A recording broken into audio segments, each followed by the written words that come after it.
ورحمۃ اللہ تعالی وبرکاتہ۔ اللہ رب محمد صلی اللہ علیہ وسلم نحن عباد محمد صلی اللہ علیہ وسلم۔ آپ حضرات بھی درود پاک پڑھ لیں۔ اللہم صلی علی سیدنا مولانا محمد طب القلوب و دوائها وعافیۃ الابدان و شفائها ونور الابصار و ضیائها وعلی آلہ وصحبہ وبارک وسلم۔ صلاۃ و سلام علیک یا رسول اللہ صلی اللہ علیہ وسلم۔ گزشتہ درس بخاری شریف کے موقع پر آپ نے اس بات کو سماعت کیا کہ اللہ رب العزت نے بطور عتاب حضرت موسیٰ علیہ السلام سے یہ فرمایا کہ بل عبدنا خضر هو اعلم منک، بلکہ ہمارا ایک بندہ ہے خضر جو تم سے زیادہ جاننے والا ہے۔ اور یہ بھی وضاحت ہوئی کہ بعض ایسے علوم ہیں جو حضرت موسیٰ علیہ السلام کو معلوم ہیں، جیسا کہ حضرت خضر نے کہا کہ تم اللہ کی طرف سے کچھ ایسے علوم جانتے ہو جو میں نہیں جانتا، اور بعض وہ ہیں جو میں جانتا ہوں تم نہیں جانتے ہو۔ مگر یاد رہے کہ یہ موقع عتاب تھا، اور ظاہری معنی مراد ایسے جگہوں پر نہیں ہوتا، صرف تنبیہ اور تادیب مقصود ہوتی ہے۔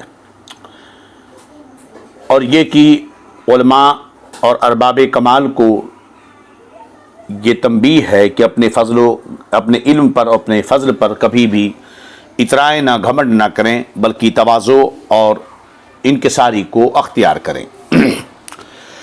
اب دوسری بات یہ تھی کہ حضرت موسیٰ علیہ السلام نے یہ پوچھا کہ ان سے ملاقات، تیرے جو بندے خضر ہیں ان سے ملاقات کی نشانی کیا ہوگی، راستہ کیا ہوگا؟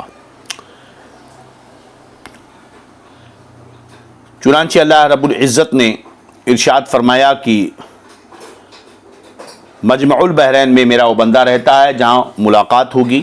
اور کتاب التفسیر میں یہ روایت ہے کہ ارشاد ہوا کہ ایک بے جان مچھلی لے، جہاں یہ مچھلی زندہ ہو جائے وہیں وہ بندہ یعنی خضر ہیں، اور ان سے وہیں پر ملاقات ہوگی۔ چنانچہ حضرت موسیٰ علیہ السلام نے اپنے خادم حضرت یوشع بن نون سے فرمایا کہ تم کو اس لیے ساتھ لے رہا ہوں کہ تم دھیان رکھنا کہ جہاں مچھلی ہمارا ساتھ چھوڑ دے مجھے بتا دینا۔ انہوں نے فرمایا کوئی بڑی بات نہیں ہے۔ چنانچہ حضرت موسیٰ علیہ السلام نے نمک لگائی ہوئی مچھلی لی۔ بعض لوگوں نے یہ لکھا ہے کہ مچھلی کا آدھا حصہ لیا، اور ایک قول یہ بھی ہے کہ مچھلی بھونی ہوئی تھی، لہذا سارے قول میں تطبیق یوں ہوگی کہ ہو سکتا ہے کہ بھونی ہوئی اور نمک لگائی ہوئی مچھلی ہو۔ اور اس کی تائید اس بات سے بھی ہوتی ہے کہ بغیر بھونی ہوئی کچی مچھلی کھائی نہیں جاتی، ظاہر سی بات ہے کچی مچھلی کوئی کھاتا نہیں ہے۔ اسی طرح یہ بھی ممکن ہے کہ چلتے وقت مکمل مچھلی لی تھی اور اس میں سے راستے میں کچھ کھا لیا ہو، اور جب پتھر کے پاس پہنچے ہوں تو آدھی مچھلی رہ گئی ہو، تو اس طرح سارے قول میں تطبیق ہو جاتی ہے۔ تفسیر میں چونکہ قرآن مقدس کی مکمل آیت ہے جو حدیث پاک میں ذکر کی گئی، کہ اس کی تفسیر میں یہ بھی فرمایا کہ جب ایک چٹان کے پاس پہنچے جس کے نیچے، پتھر کے نیچے تری تھی، حضرت موسیٰ اس چٹان کے سائے میں سو گئے۔ اور دوسری روایت میں ہے کہ اس چٹان کے نیچے آب حیات کا چشمہ تھا، اس کا پانی جس مردہ پر پڑتا وہ زندہ ہو جاتا۔ چنانچہ کسی طرح مچھلی پر اس کا پانی پڑ گیا اور مچھلی کیا ہو گئی، زندہ ہو گئی اور تڑپ کر سمندر میں چلی گئی۔ اور سمندر میں جہاں وہ مچھلی ڈوبی وہاں گول سرنگ بن گیا۔ حضرت یوشع اس منظر کو دیکھ رہے تھے مگر حضرت موسیٰ کو جگایا نہیں، سوچا جب بیدار ہوں گے تو بتا دوں گا۔ دوسرا ہے کہ ایک عجیب و غریب منظر تھا کہ مچھلی جا رہی ہے اور اس میں سرنگ بنتی جا رہی ہے، تو اس منظر کو، عجیب منظر کو دیکھنے میں اس قدر محو استغراق کسی کا بھی ہو جاتا ہے کہ اصل جو بات یاد رکھنی تھی وہ بھول گئے۔ اور جب اسی لیے حضرت موسیٰ جب بیدار ہوئے تو انہیں یاد ہی نہ رہا، یہاں تک کہ دونوں سو گئے۔ اور تفسیر کی اور بھی روایتیں ہیں کہ صرف حضرت موسیٰ سوئے اور حضرت یوشع جو ہے جگ رہے تھے، اور وہ مچھلی کو زندہ ہو کر دریا میں جانا دیکھ رہے تھے۔ اب ظاہر سی بات ہے یہ دو روایتیں ہیں، اب دونوں میں تطبیق یہ ہو سکتی ہے کہ پہلے حضرت یوشع کچھ دیر سوئے ہوں اور پھر یہ بیدار ہوئے ہوں تو حضرت موسیٰ سوئے ہوں، یا یہ بھی ہو سکتا ہے کہ حضرت موسیٰ سوئے ہوں اور تقریباً دونوں کے سونے کو قرآن جو ہے تعبیر کر دیا گیا، جیسا کہ قرآن پاک میں آیت کریمہ ہے سورہ رحمان میں یخرج منہما اللؤلؤ والمرجان، کہ ان دونوں سے لؤلؤ اور مرجان دونوں نکلتے ہیں، حالانکہ موتی اور مرجان صرف جو ہے کھاری سمندر، نمکین سمندر سے نکلتے ہیں۔ تو اور پھر یہ ہوا کہ دونوں بھول گئے۔ اب دونوں کے بھولنے کا مطلب بھی یہی واضح ہے کہ دونوں بھولنے کا مطلب ظاہر سی بات ہے، جب مچھلی کے زندہ ہونے کو یوشع نے دیکھا تو حضرت موسیٰ کی طرف اس کی نسبت کا کوئی مطلب نہیں۔ قرآن پاک میں نسیٰ حوتہما، تو اس کی ایک تعبیر ہوگی حضرت موسیٰ بیداری کے بعد مچھلی کا حال دریافت کرنا بھول گئے اور حضرت یوشع نے بتانا، یہ دونوں چیزیں ہو گئیں تو دونوں کی طرف نسیان کی نسبت کی گئی۔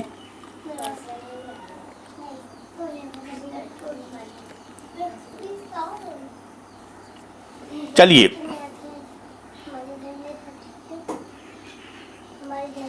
تو یہ ہوا کہ حضرت موسیٰ کو مچھلی کے واقعے کا علم نہیں تھا کہ وہ زندہ ہوئی اور چلی گئی، علم صرف حضرت یوشع کو تھا، اور یوشع نے جب بتایا اور انہیں چونکہ مچھلی کے غائب ہونے پر تعجب تھا اس لیے اسی کے ساتھ تذکرہ فرما دیا۔ اب یہ کہ دونوں دن اور رات چلتے رہے، دن کا کچھ، رات کا کچھ حصہ اور دن کا کچھ حصہ۔ جب صبح ہوئی اور اس کے بعد حضرت موسیٰ علیہ السلام نے مچھلی پوچھا کہاں ہے، اب اس کے بعد ہے فَارْتَدَّا عَلَىٰ آثَارِهِمَا قِصَصًا، ہے نا، کہ دونوں اپنے نقش قدم پر واپس پلٹے۔ تو قصہ کے دو معنی، پیچھے چلنا اور قصہ بیان کیا۔ بات چیت کے یہاں دونوں معنی بن سکتے ہیں، کہ پہلا معنی ظاہر ہے کہ بھائی جس نشان پہ چلے تھے اسی طرف واپس لوٹے، پیچھے پلٹنا، اور دوسرا معنی یہ ہو سکتا کہ دونوں حضرات آپس میں بات چیت بھی کرتے جا رہے تھے۔ اس سے یہ پتہ چلا کہ دوران سفر جب آپ سفر کریں تو آپس میں بات چیت کرنا سنت ہے، اس سے سفر میں تنگی محسوس نہیں ہوتی ہے، بیزاری محسوس نہیں ہوتی۔ مسلم شریف کی روایت میں ہے کہ لوٹ کر اس چٹان کے پاس واپس ہوئے، حضرت یوشع نے بتایا کہ یہاں مچھلی غائب ہوئی تھی، اور بخاری کتاب التفسیر میں یہ ہے کہ دونوں نے مچھلی کے غائب ہونے کی جگہ کو دیکھا کہ وہ طاق کے مثل ہے، وہاں پر یہ طاق بنا ہوا ہے۔ پھر دیکھا کہ ایک صاحب بیچوں بیچ سمندر میں پانی کے اوپر ایک سبز فرش پر اس طرح کپڑا اوڑھے ہیں کہ چادر کا ایک کنارہ سر کے نیچے اور دوسرا پاؤں کے نیچے ہے۔ مسلم شریف میں یہ کہ چت سوئے تھے، اور ابن حاتم کی ایک روایت میں ہے کہ اون کا جبہ پہنے ہوئے تھے اور اون ہی کا کمبل تھا، ان کے ساتھ ان کا عصا تھا جس پر ان کا کھانا بندھا ہوا تھا۔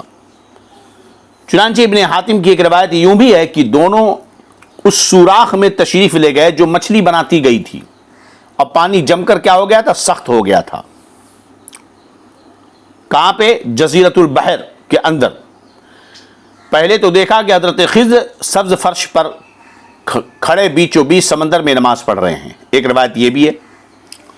تو بہرحال بخاری کی ان روایات اور ابن حاتم کی روایت میں اختلاف دیکھا جائے تو غور سے اگر دیکھا جائے بظاہر نظر آتا ہے، مگر اختلاف نہیں ہے۔ یہ ہو سکتا ہے کہ بخاری کی روایت میں اختصار ہو اور مراد یہی ہے کہ اس سرنگ کے اندر گئے تو حضرت خضر کو دیکھا، البتہ آخر حصے میں البتہ ٹکراؤ نظر آتا ہے، کہ مطلب یہ کہ وہ سوئے ہوئے تھے یا کھڑے ہو کر نماز پڑھ رہے تھے، اور جب ٹکراؤ ہو تو ترجیح جو ہے بخاری کی روایت ہی کو ہوگی۔ اب وہاں پر پہنچ کر انہوں نے سلام کیا، حضرت موسیٰ علیہ السلام نے سلام کیا، تو حضرت خضر نے کہا، کیا ہے بخاری شریف کی روایت، فَسَلَّمَ مُوسَى فَقَالَ الْخَضِرُ أَنَّ بِأَرْضِكَ السَّلَامُ، حضرت موسیٰ نے سلام کیا تو حضرت خضر نے کہا کہ اس زمین میں سلام کہاں۔ تو آپ لغت گرامر نحو کو جانتے ہیں، بلاغت کی کتابیں بھی آپ نے پڑھی ہوگی، تو یاد رہے کہ انا کیفا اینا متا حیثو، انا جو ہے یہ کیفا کے معنی میں، اینا کے معنی میں، متا کے معنی میں، حیثو کے معنی میں آتا ہے. جیسا کہ قرآن پاک میں کلما دخل علیہ زکریا المحراب وجد عندها رزقا قال یا مریم ان لک ھذا، تو انا یہاں کیفا کے معنی میں ہے یا اینا کے معنی میں، کہاں سے تیرے پاس ہے یا کیسے آیا. یہاں کیفا اینا کے معنی میں ہے، اور اگر کیف کے معنی میں لیا جائے تو اظہار تعجب کے لیے معنی یہ ہوئے کہ اس زمین میں سلام کیسے، تعجب کیا. تو تعجب کیوں، سلام کرنے پہ تعجب کیوں؟ اس کی وجہ یہ ہے کہ ہو سکتا ہے کہ وہ علاقہ کفار کا تھا، وہ سلام جانتے ہی نہ تھے، یا یہ کہ اس علاقے میں ملاقات کے وقت لفظ سلام کے علاوہ اور کسی اور لفظ سے تحیت رائج رہی ہو، لوگ کرتے رہے ہوں. اور اگر آئینہ کے معنی میں لیا جائے تو سوالیہ جملہ ہوگا کہ یعنی کہ تم نے سلام کیسے جانا، تم کو یہ سلام کرنے کا ڈھنگ کیسے آیا. وہ جگہ ویران تھی، کوئی باشندہ نہ ہوگا. اس سے ظاہر ہوا کہ حضرت خضر نے حضرت موسیٰ کو پہچانا نہیں، ورنہ یہ تعجب نہ ہوتا اور نہ ہی سوال کرتے. غائبانہ واقف تو تھے لیکن چہرے سے دیکھا نہیں تھا، جیسا کہ آگے کے جملے سے ظاہر ہے کہ اس کے جواب میں حضرت موسیٰ نے فرمایا میں موسیٰ ہوں. تو انہوں نے پوچھا موسیٰ بنی اسرائیل؟ فرمایا ہاں. تو گویا کہ موسیٰ بنی اسرائیل کی حیثیت سے جانتے تھے، مگر اس حالت میں حضرت خضر پہچان نہ سکے.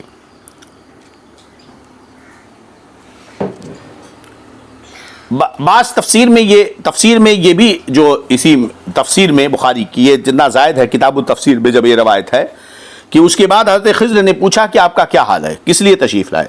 تو حضرت موسیٰ نے فرمایا اس لیے آیا ہوں کہ آپ مجھے ان اچھی باتوں میں سے کچھ تعلیم دیں جو آپ کو سکھائی گئی ہے. اس پر حضرت خضر نے عرض کیا کیا آپ کے لیے یہ کافی نہیں کہ توریت آپ کے پاس ہے، آپ کے پاس وحی آتی ہے؟ اے موسیٰ میرے پاس کچھ ایسے علوم ہیں کہ ان سب کا جاننا آپ کے لائق نہیں، اور آپ کے پاس کچھ ایسے علوم ہیں جن سب کا جاننا میرے لائق نہیں ہے، یعنی وہ میری ذمہ داریاں نہیں ہیں. کیوں؟ اس کا سبب یہ تھا کہ حضرت خضر کو حکم تھا کہ وہ باطنی احوال کے مطابق عمل کریں، باطنی احوال کے مطابق عمل کریں، اور حضرت موسیٰ کو نہ ان تمام جزئی باتوں کا علم تھا، نہ وہ باطنی احوال کے مطابق عمل کے مامور تھے. ظاہر سی بات ہے کہ نبی اپنے امت کو ظاہری علوم دیتا ہے اور انہیں بندے جو ہے ظاہری علوم ہی کے مکلف ہوتے ہیں. آپ نے درس بار شریعت میں جب عقائد کا باب پڑھا ہوگا تو اس میں یہ سنا ہوگا کہ اگر کوئی آدمی کلمہ پڑھتا ہو، دین اسلام پر عمل کرتا ہو، اس کے فرائض و واجبات اور ضروریات دین کا اقرار کرتا ہو، اور بظاہر اس سے کوئی کفر و شرک، خلاف شرع، خلاف ایمان و اسلام کے کوئی عمل یا قول ظاہر نہ ہو، تو ہم اسے مومن مانیں گے، اگرچہ وہ دل میں کفر چھپا کر کے بیٹھا ہو. کہ بظاہر لوگوں کو دکھانے کے لیے وہ اسلام کا متبع ہو، دین اسلام کا پیروکار ہو، لیکن بباطن اپنے دل میں کفر چھپائے ہو، تو ہم اسے مومن ہی سمجھیں گے اور اس کے ساتھ مسلمانوں جیسا ہی معاملہ کیا جائے گا.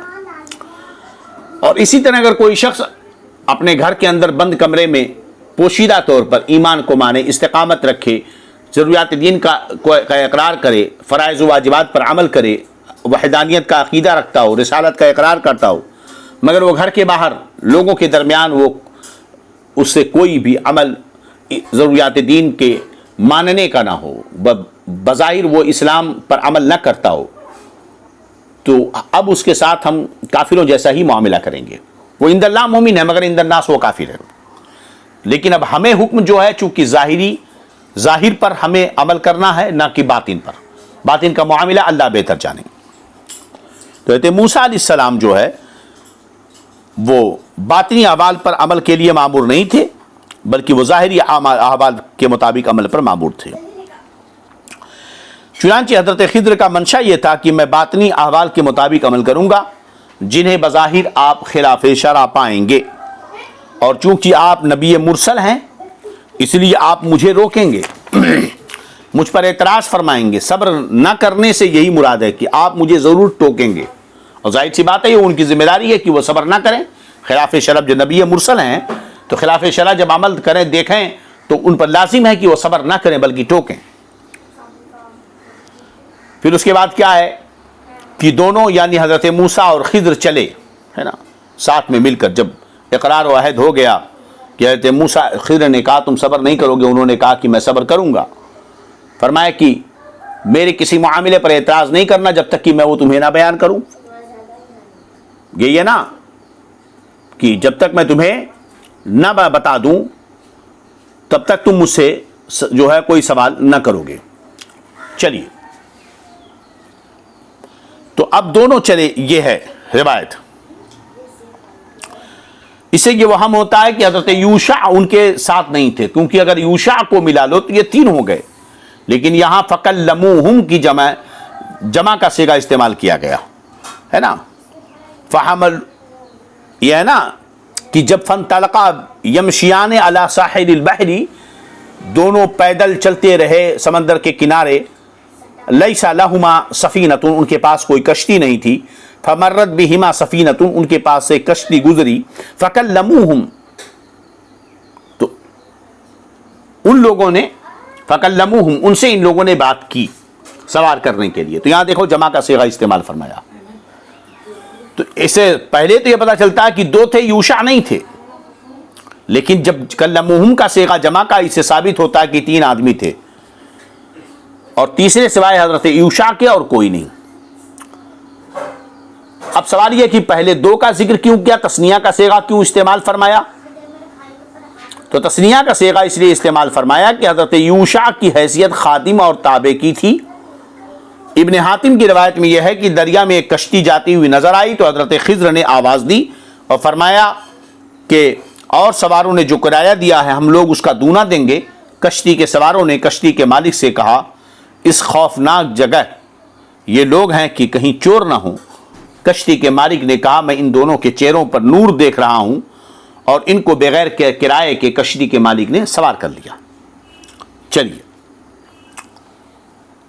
اب اس کے بعد یہ ہے کہ جب وہ لوگ بیٹھے تو ایک جو ہے پرندہ آیا. فجاء عصفور فوقع على حرف السفينة فنقر نقرة أو نقرتين في البحر فقال الخضر يا موسى ما نقص علمي، ہے نا کہ کشتی میں بیٹھے تو ایک پرندہ آیا، کشتی کے کنارے بیٹھا اور اس نے سمندر میں 1-2 چونچ مارے. تو حضرت خضر نے موسیٰ سے کہا کہ تیرے اور میرے علم نے اللہ کے علم سے کچھ بھی نہیں کم کیا جس طرح کی اس پرندے کے چونچ نے سمندر سے. تو یہاں پر نقصہ کا لفظ وارد ہے جس کا لفظی ترجمہ ہوگا میرے اور تمہارے علم نے اللہ تعالیٰ کے علم میں اتنی ہی کمی کی جتنی اس چڑیا کے 1 مرتبہ چونچ میں پانی سے کمی ہوئی ہے. اب اس پر ایک اعتراض ہوتا ہے کہ چڑیا کے 1 بار چونچ میں پانی لینے سے واقعی سمندر کے پانی میں کمی ہوتی ہے، کچھ تو کمی ہوئی، 1 قطرہ ہی کم ہوا. مگر حضرت موسیٰ اور حضرت خضر کیا سارے جہان کے لوگوں کے علوم نے باری تعالیٰ کے خزانے علم میں ذرہ برابر بھی کمی نہیں کی. تو پھر یہ مثال کیسی؟ پورے کائنات کا علم مل کر کے بھی اللہ کے علم کے خزانے میں کوئی کمی نہیں کر سکتا، اور سمندر سے 1 قطرہ تو کم ہوا نا، تو پھر یہ کیسا؟ تو اعتراض ہوا جو حضرت خضر نے مثال دی، اس پر یہ اعتراض ہوا. اس کا جواب یہ ہے کہ اگر 1 چونچ پانی لینے سے سمندر کے پانی میں کمی ہوتی ہے، مگر عرف میں یہی کہا جاتا ہے کہ کچھ بھی کمی نہیں ہوئی، کیا فرق پڑا، کہتے ہیں نا، یعنی کوئی فرق نہیں پڑا، کوئی کمی نہیں ہوئی. تو یہاں اس جملے کا عرفی معنی مراد ہے کہ 1 چونچ 1 گھڑا ہی بھر، کبھی سمندر ہے 1 گھڑا بھر لو کیا فرق پڑتا ہے، یعنی کوئی فرق نہیں پڑتا. تو عرف میں اس کا مطلب یہی ہوتا کہ کوئی فرق نہیں پڑتا ہے. تو یہاں پر عرفی معنی مراد ہے. مطلب یہ ہوا کہ جیسے یہاں کوئی کمی نہیں ہوئی، اسی طرح مخلوقات کے علوم نے علم باری میں کوئی کمی نہیں کی. یا یہ مطلب ہو کہ مشاہدے سے یہی معلوم ہوتا ہے کہ اس 1 چونچ پانی سے سمندر میں کوئی کمی نہیں ہوئی. بھئی کیا فرق پڑتا دیکھنے سے، اگر 1 چونچ پانی پی لے تو سمندر کو دیکھو کوئی فرق نہیں پڑتا اس کی طغیانیوں میں، اس کی لہروں میں. اسی طرح حقیقت میں ہمارے علوم سے، وہ مشاہدے میں کمی نہیں ہے، حقیقت میں تو کمی ہوئی مگر مشاہدے میں دیکھنے میں کوئی کمی نہیں. اسی طرح حقیقت میں ہمارے علوم سے علم اللہ عز و جل کے علم میں کوئی کمی نہیں ہوئی ہے. یہی روایت کتاب و تفسیر میں یوں ہے کہ ہمارا اور تمہارا علم اللہ تعالیٰ کے علم کے پہلو میں ایسے ہے جیسے اس چڑیا کا 1 چونچ پانی کے سمندر کے سامنے، کہ کوئی مقابلہ نہیں ہے پانی کے چڑیا کے چونچ کے پانی کا سمندر کے پانی سے. اب اس پر بھی ایک اعتراض ہو سکتا ہے جو کتاب و تفسیر میں ہے کہ سمندر کا پانی کتنا ہی زیادہ ہو اس کی ایک حد تو ہے نا، اتنا ہی تو ہے۔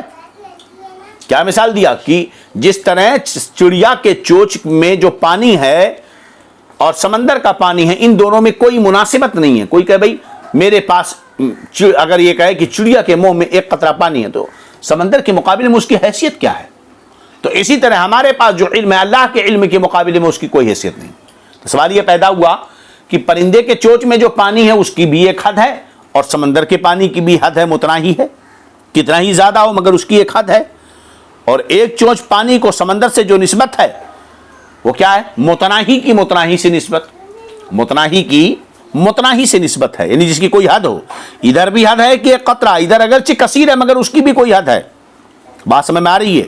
اور اللہ عز و جل کا علم غیر متناہی ہے، اللہ کے علم کی کوئی حد نہیں ہے۔ اور جملہ مخلوقات یہاں تک کہ ان دونوں حضرات کے بھی علوم چاہے جتنا ہو متناہی ہیں۔ اللہ کا علم غیر متناہی اور کل کائنات میں جو بھی ہے سب کا علم متناہی ہے، اور متناہی کو غیر متناہی سے کوئی نسبت ہوتی ہی نہیں ہے، متناہی کو غیر متناہی سے کوئی نسبت نہیں ہوتی۔ تو پھر یہ مثال، تو اس کا بھی جواب یہی ہے کہ یہ صرف سمجھانے کے لیے مشاہدے کے اعتبار سے ہے۔ عرف میں لوگ یہی جانتے ہیں کہ سمندر کا پانی بے حد و بے حساب ہے، جو غیر متناہی کی ایک تعبیر۔ وہ عام لوگ تو یہ سمجھتے ہیں بھئی سمندر میں کتنا بے حساب ہے، لوگ یہ کہتے ہیں سمندر میں کتنا پانی، بے حساب پانی۔ اس کا یہ مطلب نہیں کہ اس کی کوئی حق نہیں ہے، لیکن عرف میں لوگ ایسا ہی کہتے ہیں۔ جیسے ایک قطرہ سمندر کے پانی کے بے حد و بے حساب پانی کے مقابل میں کوئی حیثیت نہیں، اسی طرح مخلوق پوری کائنات کے علوم کی اللہ تعالیٰ کے علوم غیر متناہیہ کے مقابلے میں کوئی حیثیت نہیں ہے۔ اب یہ ہے کہ اس کے بعد دونوں چلے، جب قریب پہنچنے والی تھی کشتی تو کیا ہے؟ فَعَمَدَ الْخَضِرُ إِلَىٰ لَوْحٍ مِّنْ أَلْوَاحِ السَّفِينَةِ فَنَزَعَهُ، حضرت خضر نے کشتی کے ایک پٹرے کی طرف توجہ دی اور اس کا پٹرا اکھاڑ دیا۔ کتاب و تفسیر میں یہ ہے کہ بسولہ یا کلہاڑی سے کاٹ دیا، کاٹ کر اکھاڑا، اس میں کیل ٹھوک دی۔ ایک روایت یہ ہے کہ موسیٰ علیہ السلام نے اس میں کپڑا بھر دیا اور ایک کونے میں تشریف لے گئے اور سوچنے لگے کہ اس شخص کے ساتھ رہ کے کیا بنا لوں گا۔ بنی اسرائیل میں تھا، انہیں صبح شام اللہ کی کتاب سناتا تھا، حکم دیتا تھا، وہ مان لیتے تھے۔ حضرت خضر نے کہا آپ کے جی میں کیا ہے کہیے تو بتا دوں۔ یعنی حضرت موسیٰ کنارے گئے، سوچنے لگے اس کے ساتھ رہ کر کیا فائدہ، وہاں رہتا تو کم سے کم کچھ دین کے احکام تو سکھاتا بتاتا۔ اس پر حضرت خضر نے کہا آپ کے دل میں کیا کہو تو بتا دوں۔ فرمایا بتا دو۔ حضرت خضر نے بتایا کشتی کا تختہ اکھاڑنے کے سوا، حضرت خضر نے سب بتا دیا، ساری چیزیں بتا دیں کہ تمہارے دل میں کیا ہے، تم کیا سوچ رہے ہو۔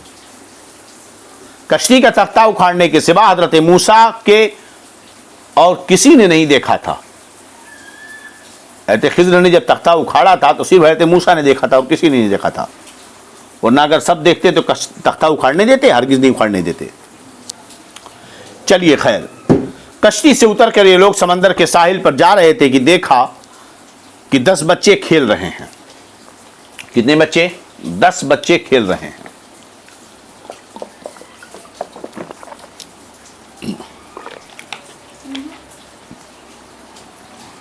ان میں جو سب سے زیادہ خوبصورت اور ذہین تھا، حضرت خضر سے اسے پکڑا اور مار ڈالا۔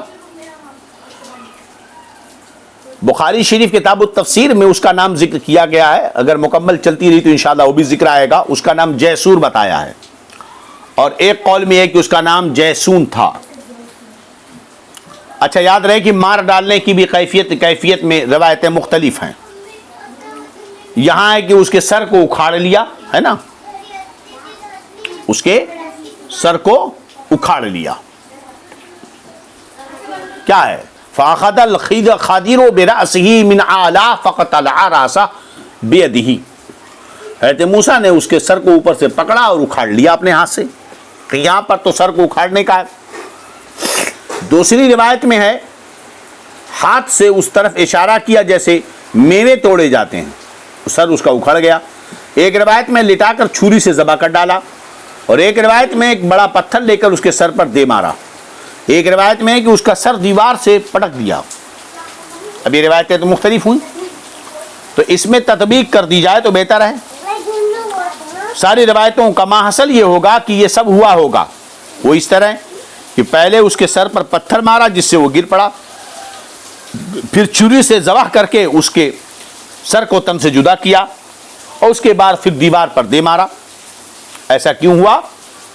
کہتے ہیں یہ لڑکا بڑا بد خلق تھا، بد شرشت تھا، ابھی سے فساد مچائے رہتا تھا، ماں باپ کو ستاتا رہتا، رات میں چوری کرتا، صبح کو جب شکایت آتی ماں باپ جھوٹی قسم کھاتے کہ یہ رات بھر کہیں نہیں گیا، یہ ہمارے ساتھ سویا تھا۔ اب یہ واقعہ ایک جگہ کا نام اب اللہ میں ہوا تھا جو بصرہ اور عیدان کے مابین ہے، یا ایلا میں ہوا تھا جو بحر قلزم کے کنارے مصر سے آنے والے حجاج کے راستے میں پڑتا ہے۔ علامہ عینی نے فرمایا کہ غلام عربی میں نابالغ بچے کو کہتے ہیں، یہ دلیل ہے کہ ابھی یہ بچہ نابالغ تھا، اور یہی حضرت ابن عباس کا قول ہے۔ تو اب اس پر حضرت موسیٰ جلال میں آئے کہ نابالغ بچہ، اس کی حرکتوں کا تو کوئی اعتبار نہیں ہوتا ہے، پھر اسے کیوں مار ڈالا؟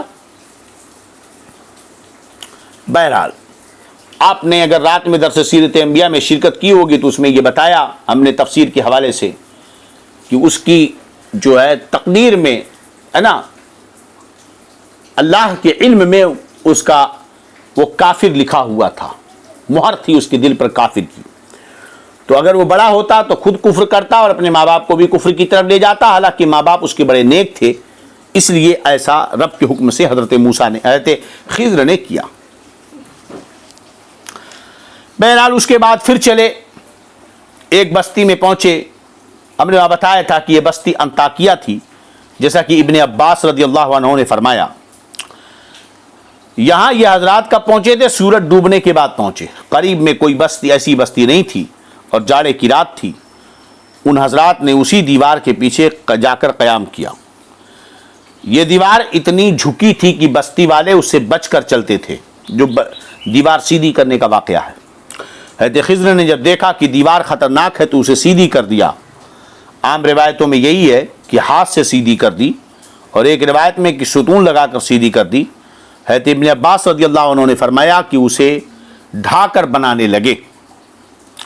یہاں قالا بیدہی ہے، یعنی یہاں قالا معنی میں اشارے کے ہیں، اور دوسری روایت میں فمسحہ بیدہی، یعنی اس پر اپنا ہاتھ پھیرا۔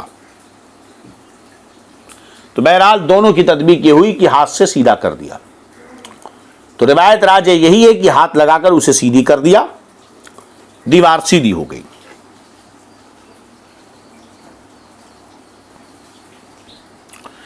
اب اس کے بعد حضرت موسیٰ نے اعتراض کیا کہ اگر آپ چاہتے آپ نے دیوار ایسے ہی سیدھی کر دی ہے نا، لو شئت لاتخذت علیہ اجرا، ان لوگوں نے ہمیں کھانا نہیں کھلایا، اگر چاہتے تو اس پر اجرت لے لیتے۔ ایسے لوگ ہیں نالائق کی مہمان نوازی کرنے کے لیے تیار نہیں ہیں۔ تو حضرت موسیٰ علیہ السلام نے جب یہ اعتراض کیا تو حضرت عیسیٰ نے کہا یہ میرے تیرے درمیان جدائی، ھذا فراق بینی و بینک۔ یہ حضرت خضر نے اس لیے کہا کہ اس سے پہلے خود حضرت خضر نے کہہ دیا تھا کہ اگر آپ تیسری بار جلدی کریں گے تو جدائی کا وقت ہوگا۔ اس پر حضرت موسیٰ فرما چکے تھے اگر کچھ پوچھوں تو اپنے ساتھ مت رکھیے گا۔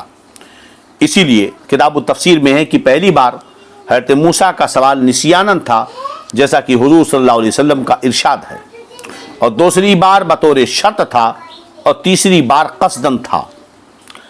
امام ثعلبی نے کہا کہ جب تیسری بار حضرت موسیٰ نے حضرت خضر کو ٹوکا تو حضرت خضر نے عرض کیا کہ آپ مجھے کشتی توڑنے، بچے کے مار ڈالنے اور دیوار سیدھی کرنے پر ملامت کرتے ہیں، اور آپ بھول گئے کہ آپ نے اپنے آپ کو پانی میں ڈالا، قبطی کو قتل کیا، شعیب کی لڑکیوں کی بکریاں بلا معاوضہ چروائیں۔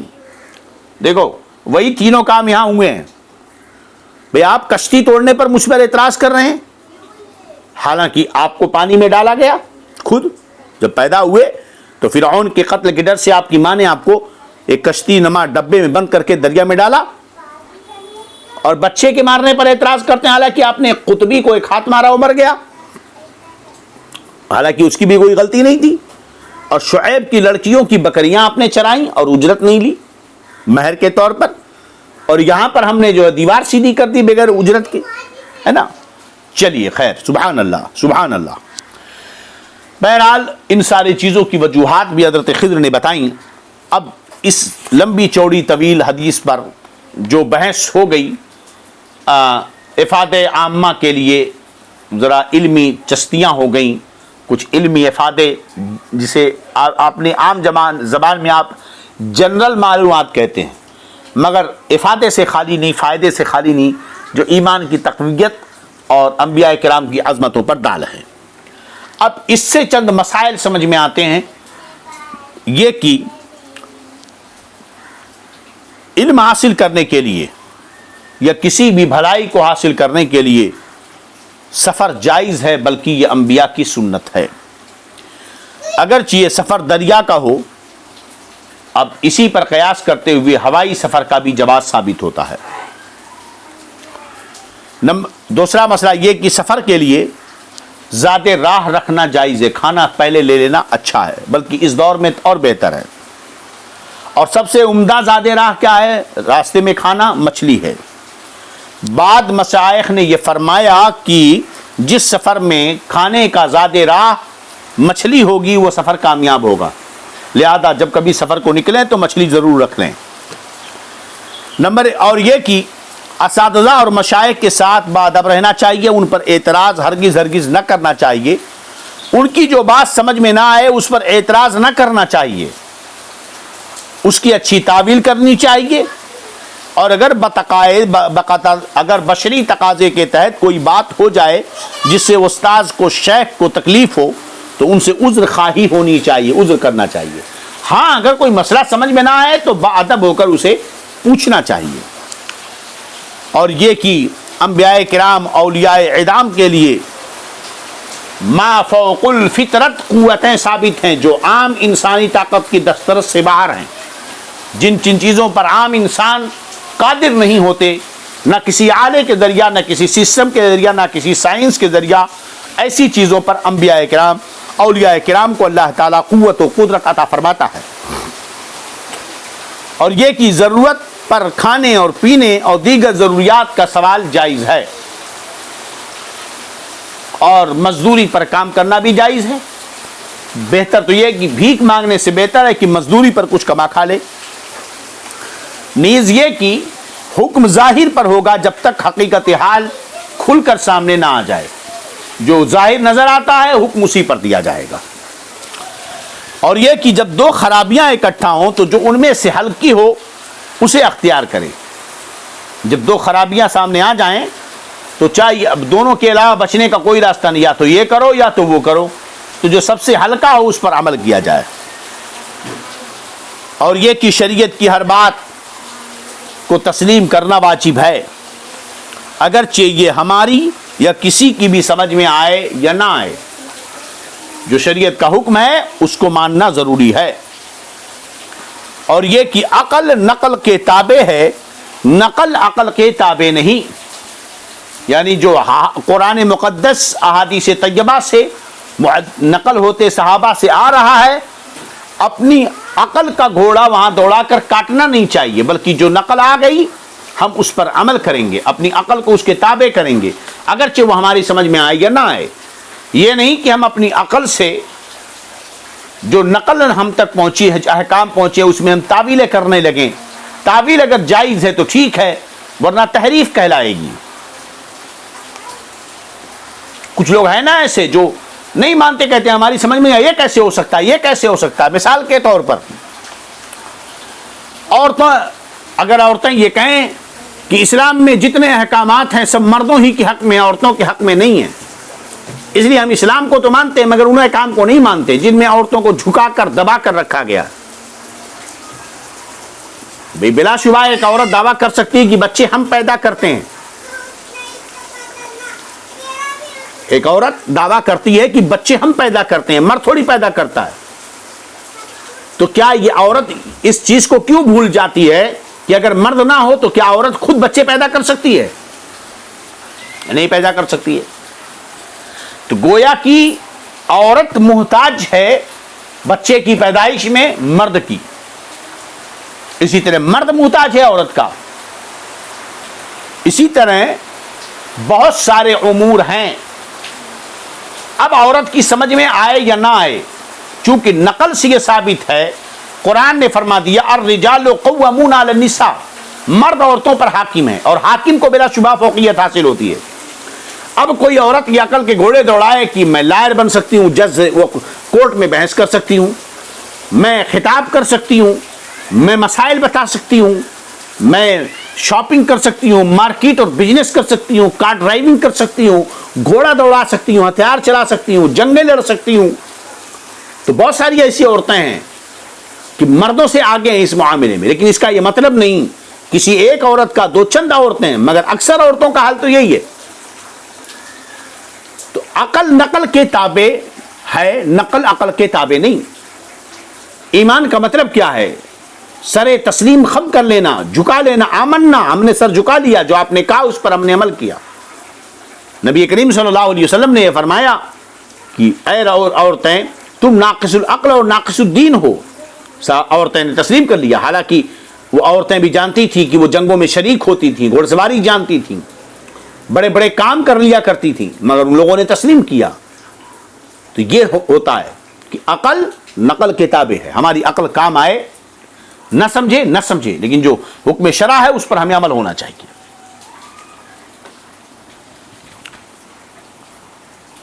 نقل ہے، اللہ فرماتا بِیَدِهِ عُقْدَةُ النِّکَاح، مرد کے ہاتھوں میں کیا ہے؟ نکاح کی رسی ہے. یہ نقل ہے، قرآن مقدس فرماتا ہے. اب عقل کوئی عورت، آج کی جو ماڈرن عورتیں ہیں اسکول کالج والی، وہ یہ ذہن دوڑائیں کہ بھئی مرد ہی کو کیوں اختیار ہے طلاق دینے کا، عورت کو کیوں نہیں ہے؟ کیا اسی عقل اور سمجھ نہیں ہے؟ تو آپ اسی دنیا میں رہتے ہیں، دیکھ لیجئے کہ کتنے % خرافات عورتوں کی طرف سے ہوتے ہیں. اگر عورتوں کے ہاتھ میں طلاق کی رسیاں دے دی جائیں تو جہاں جہاں آپ ہیں غور کے لیے دارالقضا قائم ہیں، ہم لوگوں کے پاس مسائل و سوالات آتے ہیں. عورتیں اکثر خلا کا مقدمہ دائر کرتی ہیں کہ ہمیں اپنے شوہر سے خلا چاہیے. اور کس وجہ سے؟ وہ شوہر میرا خیال نہیں کرتا، مانتا نہیں ہے. کس وجہ سے آپ خلا چاہتی ہیں؟ وہ اس لیے کہ وہ کسی دوسری عورت کے چکر میں ہے. کس لیے خلا چاہتی؟ اس لیے کہ وہ مجھے مارتا ہے. کس لیے خلا چاہیے؟ اس لیے کہ وہ بالکل توجہ نہیں دیتا، باہر نکل جاتا ہے. کس لیے خلا چاہیے؟ اس لیے کہ وہ گالی گلوچ دیتا ہے. اب تک کے مقدمات میں لاکھوں کروڑوں مقدمات آئے. کسی عورت نے اس لیے اپنے شوہر سے خلا نہیں چاہا کہ وہ نماز نہیں پڑھتا ہے. کسی عورت نے اس لیے اپنے شوہر سے خلا نہیں مانگا کہ وہ سنت پہ عمل نہیں کرتا. کسی عورت نے اپنے شوہر سے اس لیے خلا نہیں مانگا کہ وہ روزہ نہیں رکھتا، بلکہ بے روزے دار اور شوہروں کو یہ بنا بنا کے دبا دبا کے کھلاتی ہیں. اگر شوہر کپڑے دے رہا ہے، بہت محبت کر رہا ہے، سارے اخراجات برداشت کر رہا ہے، شریعت کے خلاف کتنا بھی کام کرے، اسے اب خلا نہیں چاہیے. خلا کس لیے چاہیے؟ کیونکہ وہ مارتا ہے. خلا کس لیے چاہیے؟ کیونکہ وہ گالی دیتا ہے. خلا کس لیے چاہیے؟ اس لیے کہ وہ توجہ نہیں دیتا. خلا کس لیے چاہیے؟ اس لیے کہ وہ کسی دوسرے عورت کے چکر میں ہے. خلا اس لیے چاہیے کیونکہ وہ اخراجات نہیں دیتا، ماں باپ کی ہماری عزت نہیں دیتا، حق کو گالیاں دیتا ہے. آپ اپنے شہر کے دارالقضاؤں کی طرف متوجہ ہو جائیے اور پوچھئے کہ عورتیں خلا کس لیے مانگ رہی. ایک بھی خلا اعلانامہ ایسا نہیں آیا جس میں نماز نہ پڑھنے کی وجہ سے عورت خلا مانگ رہی ہو، شریعت پر عمل نہ کرنے کی وجہ سے، قرآن کی تلاوت نہ کرنے کی وجہ سے، دینی تعلیم نہ دینے کی وجہ سے.